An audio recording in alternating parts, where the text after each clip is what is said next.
Magkahalong pagkadismaya at galit ang nararamdaman ng mga taga-Independent Commission for Infrastructure or ICI dahil sa lawak ng pinsalang tinamo ng Cebu sa pagbaha sa kasagsagan ng Bagyong Tino.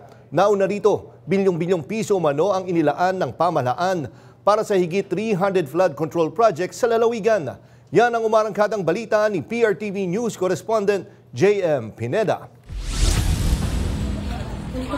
Kalunos-lunos ang sinapit ng lalawigan ng Cebu matapos bayuhin ng Bagyong Tino.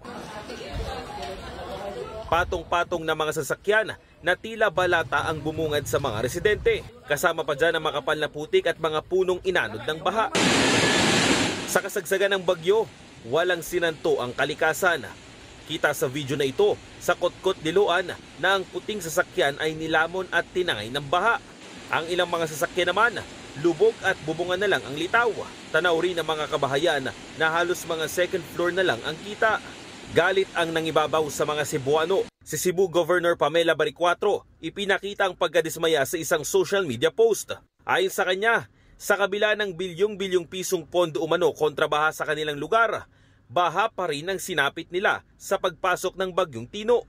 Batay sa sumbong sa Pangulo website, higit 300 mga flood control project ang nakalagay sa Cebu simula noong 2022 hanggang 2025.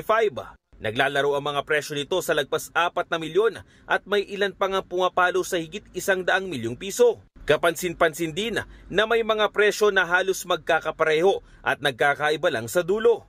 Ang pinakabago nga ay nitong Mayo lang ngayong 2025 na itinayo sa Consolacion Cebu na may halagang 4,939,190 pesos. Pero ang lugar na yan ay isa sa mga matinding na pinsala ng Bagyong Tino.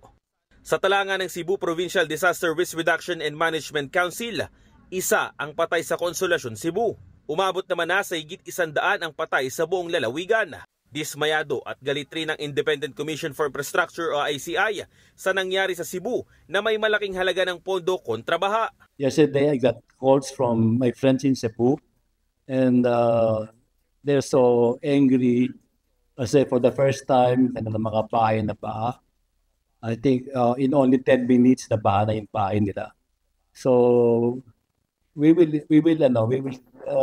attend to that also. Sabi pa ng ICI, bawat anomalya sa flood control project ay kanilang prioridad at tututukan para makulong na rin ang mga dapat mabulok sa kulungan.